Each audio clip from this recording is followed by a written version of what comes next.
Our next speaker is going to bring us into the digital age. So all your journalism, English, students, listen up, because printed media is going away. When you think of the newspapers in New York, there used to be dozens of them, now there's 3. Mark Graham is a vice president of the New York Post. He is responsible for their entertainment website, Decider.com.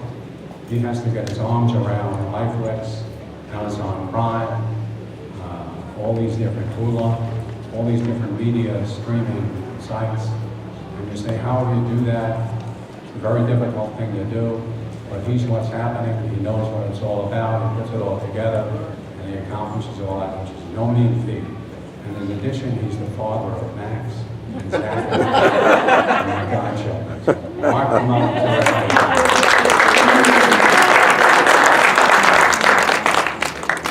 Thanks, Joe.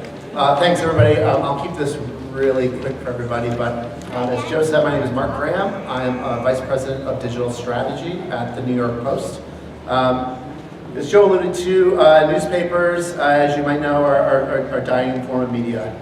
Currently, right now, in any given month, there are about 800,000 people in the tri-state area who subscribe to the New York Post.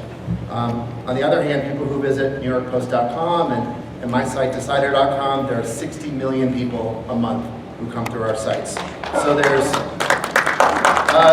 people are really changing their patterns and their habits of how they get news, and the internet and social media is a huge, obviously, part of that. So a little bit of background on myself. I grew up in the Midwest. I grew up in Michigan. I went to the University of Michigan. I was a liberal. All right, a fan over here. All right. I was a liberal arts major. I was an English major in school. I started the first section of my career working in advertising. I worked for a now defunct company called Porter's Bookstores. And one of the things I brought really early to them was a real focus on the internet and how the internet is changing businesses and changing all of our lives. So I was part of a team that helped found a site called Porters.com that sold books and music online. From there, I worked for General Motors for a while at a company called OnStar. It's a little button in your car if you get lost. And what I helped do with that company was help transition all their communications from direct mail to email products to be able to be really quick and responsive to how that works. About a decade or so ago, after working at General Motors, I really had a passion for movies and television, as I think most people do. Everyone loves watching TV, everybody likes movies. So I transitioned my career. I moved from the Midwest out here to New York to work for Viacom at a television station called VH1, who has lots of great trashy reality TV show programming. But I really helped sort of inject a real digital spirit and help people try to get to watch those shows online, not just on the TV that hangs in your living room, using phones and tablets and things like that to communicate that across. I worked for VH1 for about 5 years.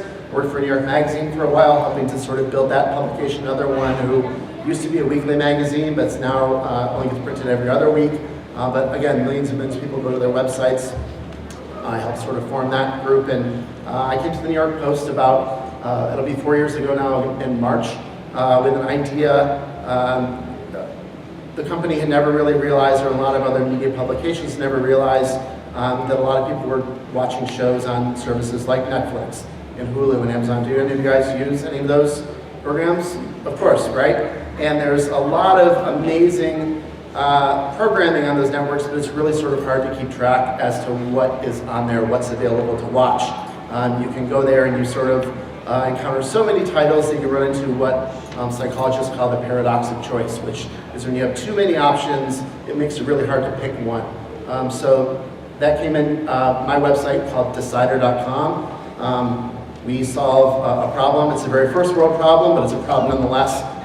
What to watch on TV, specifically through the internet and through computers. So at Decider.com, we review movies and television shows and web series and try to give people a really good look as to what you're looking for, whether you're looking to watch a drama on a Friday night, or you're looking for a great show to watch with your kids on the weekend. We provide all those services at our website, the New York Post. And our site's been around for about 3 years and some change now. We have close to 4 million people a month reading our website. So it's really cool, and it's a really interesting, exciting area of business. Media is a really exciting place to be right now. Contrary to what the incoming President Trump says about the dishonest media, there's a lot of interesting angles, a lot of different ways. It's not just writers. If you really like video, there's a huge growing section of our organization that's focused on video. If you like taking photos, it's a big part of it as well. We have producers, we have accountants, we have ad salespeople.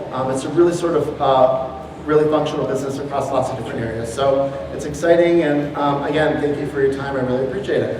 I'll be around for a quick chat.